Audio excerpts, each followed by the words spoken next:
Charlie Kirk was one of the most violent political extremists in the country, but his organizations are still being welcomed into schools across America.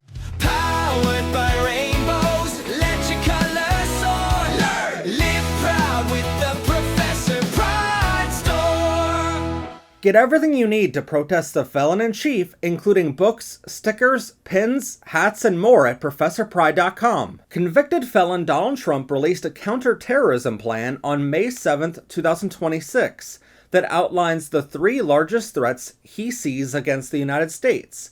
These include narco-terrorists and transnational gangs, which are a genuine problem that Customs and Border Protection is handling. Second on his list are, quote, legacy Islamist terrorists. While it is true that extremists in the Islamic faith were responsible for the September 11th attacks in 2001, people of other faiths, like Christianity, have done far more damage to this country since then in the name of their religion. And even if there is a rise in Islamic terrorism in the coming years, maybe it's just retaliation because Trump decided to start a war for no reason with an Islamic country and bomb an elementary school, killing 170 children. To be fair, that's the first time Trump's involved in a story with children, and he's somehow managed to keep his dick in his pants. That we know of. But the third and unbelievably final terroristic threat the Trump administration sees right now are, quote, violent left-wing extremists, including anarchist and anti-fascist. You might have heard Trump talk about anti-fascist a lot, or as he calls us, Antifa. In his mind, we're a terrorist group, but in reality, being anti-fascist means you just don't want a far-right authoritarian dictator like Adolf Hitler was. You know, the thing Americans used to fight wars against. There have been a few anarchists in the past decade or so. People like Luigi Mangione came to mind here, who was accused of shooting the CEO of United Healthcare. And to be fair, the fact that I can't go on and list dozens of other names here of people who have committed violence against billionaires shows you the pure restraint Democrats have. The Liberal Party in the US has been very, very tame as we've watched our country fall into anarchy over the past 61 years. Every time we've been attacked, we answer with lawsuits, petitions, peaceful protest, strongly worded letters, and a speech from Chuck Schumer telling us how avocados are the main ingredient in avocado toast. It's going to affect your guac, because what is guacamole made of? Avocados, both from Mexico. Who knew? But let's set the record straight once and for all. If you think liberals who don't want a dictator are terrorists, then you've clearly never dealt with real terrorism before. 250 years ago, we fought a war called the American Revolution against the abuse of power from King George III. Over those 250 years, we fought wars to help other countries overthrow their dictators.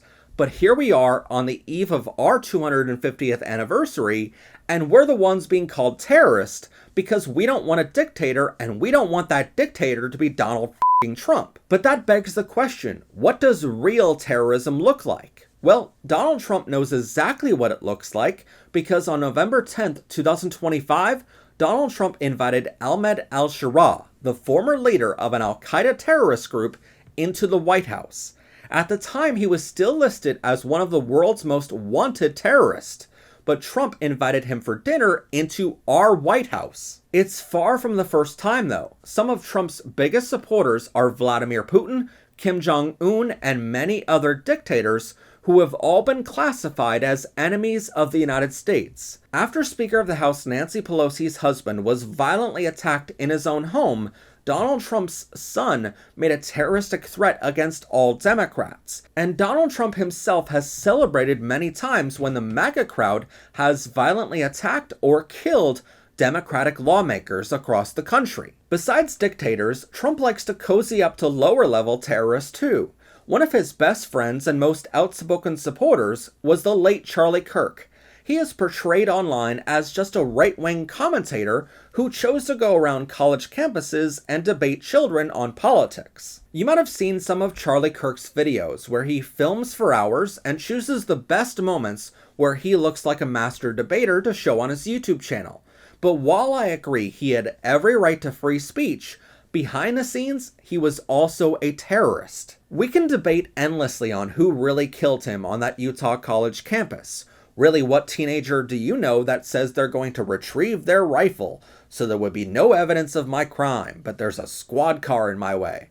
And what was with those 2 private planes that took off minutes later from the closest airport without any flight records? My point is, I have my personal opinions, which are influenced by the choices those I suspect made to have fireworks at his funeral, bragging of how much money they made afterwards, and former staff members reportedly hinting that merch was made prior to the shooting.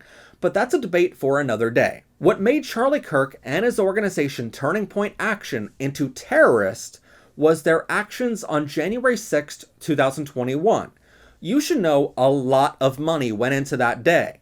In fact, over $2.8 billion was spent in a matter of 14 hours to attack our Capitol to try to overturn the election in Donald Trump's favor. A big chunk of that money was Charlie Kirk's. Trump supporters will stop me here and say that January 6th was just a peaceful tour of the Capitol building. But you should know at 6 a.m. that day, Trump supporters were seen constructing a gallows outside of the Capitol building, which they intended to use on Trump's own vice president, Mike Pence, who just went against Trump's wishes, or anyone else they could capture. An hour and a half later, the National Park Service reported Trump supporters hiding bags in the trees near the Capitol to bypass inspections. By 8 a.m., even Trump's own Secret Service reported that MAGA supporters were wearing body armor and ballistic helmets, meaning they were ready for war, not a peaceful protest. By 1 p.m., there were pipe bombs planted outside the RNC and DNC headquarters to distract authorities away from the Capitol building. 10 minutes later, Trump tells his supporters to go to the Capitol and, quote, fight like hell. But just 15 minutes later, Trump goes back to the White House and watches on TV as his supporters breach the windows and quickly take over both chambers of Congress. Make no mistake, this was an organized attack with military equipment and personnel. 5 police officers lost their lives, and about 150 more police officers were injured. That's why it's baffling to hear Republicans say they're the party who supports the police when they killed 5 police officers and injured 150 more. But again, Democrats showed their unbelievable restraint. The closest state to Washington, D.C. is Virginia. At the time, their governor was Democrat Ralph Northam. He was the closest governor to call up the National Guard and send them into the Capitol, but he sadly never did. Like many of you, I was watching live on TV that day as Confederate flags were carried through the halls of our government. I was in a text group with very talented journalists from across the country, and we were horrified at what was about to happen. Many of us were thinking the same thing. We were all taught this was the most heavily guarded building in the world, second only to the White House.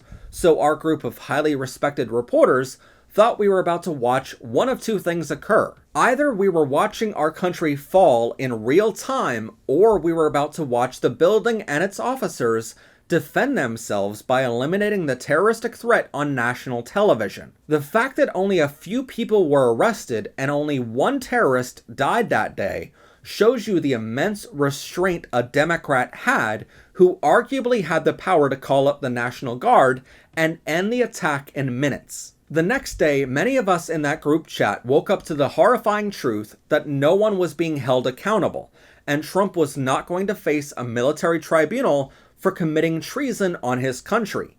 Many of us pointed out that no matter what happened, this showed all of our enemies just how easy it is to overtake the second most protected building in the world. But in the months that followed, we began working on our documentary and book of the same name, Grifter in Chief. Some of those journalists helped us with our effort to find financial info on who funded such a large attack. You had the typical fascists like Sheldon Adelson, Richard Uihlein, and Caroline Wren, who all funded Trump's campaigns up to that point. You had companies like Fangel Corporation, New Hope Sugar, Osceola Farms, Vital Pharmaceuticals, Agro-Industrial, American Export Corporation, Semchi Rice Products, and Jenkins Fancelli, who owns the Publix supermarket chain. But on that list was a name that kept repeating: Charlie Kirk.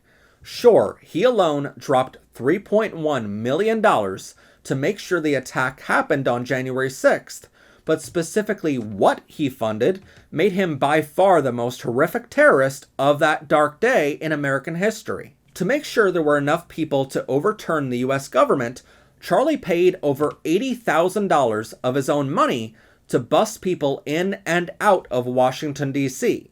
For all the times Republicans say that Democrats bust people in for no king's peaceful protest, Republicans like Charlie Kirk certainly did it on January 6th. By the way, whenever Republicans say we're busing people in for protest, it's a racist dog whistle referencing the civil rights movement. So yes, everything comes back to racism. Charlie also spent over $1.8 million targeting advertisements on social media to find people who could be radicalized into attacking the Capitol that day.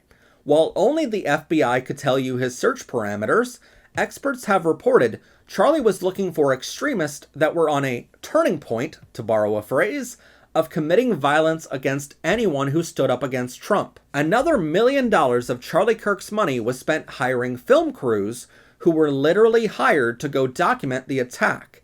If they won that day, Charlie's contracts with these hired cameramen pointed to his intention of using all of the footage collected that day to make advertisements for Donald Trump. Those ads were meant to show the world how Trump persevered and became our dictator.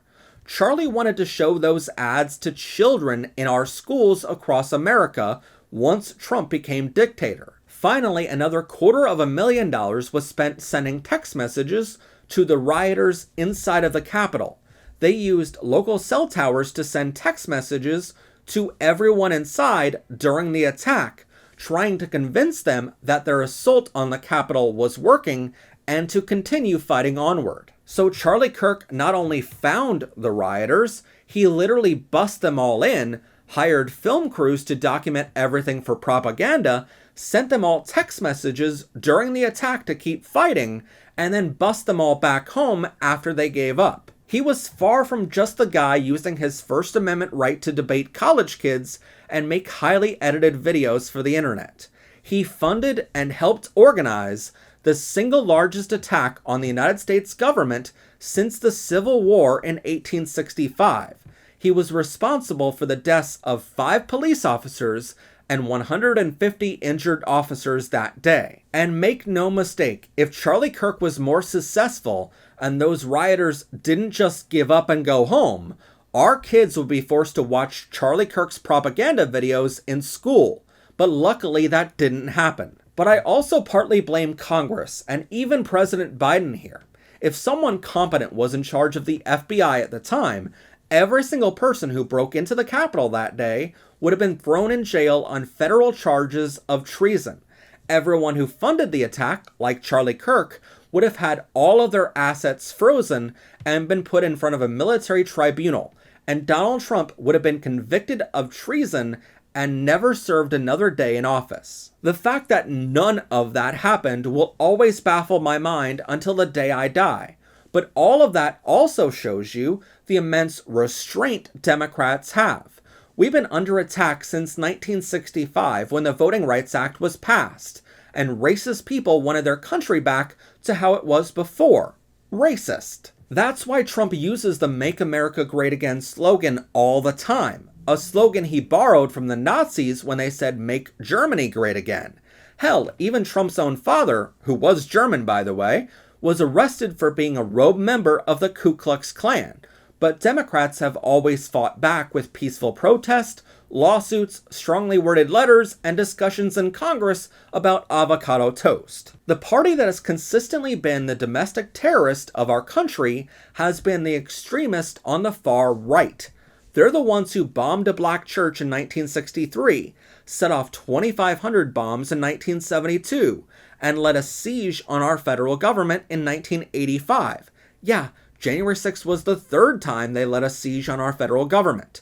The far right carried out the Oklahoma City bombings in 1995 on a federal building and bombed women's healthcare facilities in the 2000s. They carried out mass shootings on a black church in Charleston in 2015, bombed a Minnesota mosque in 2017 and carried out more mass shootings at a Pittsburgh synagogue in 2018 and a Walmart in El Paso in 2019. That entire time, Democrats have been in Congress talking about putting avocados on their toast, instead of calling these people what they truly are: racist, homophobic, transphobic, pedophile supporters, and sometimes pedophiles, who not only support but carry out terroristic and oftentimes treasonous attacks against the United States. So I actually have a suggestion to make it better. Instead of saying the second biggest threat to our country are the people Republicans are racist against, and instead of saying the third biggest threat is anyone who doesn't blindly support Trump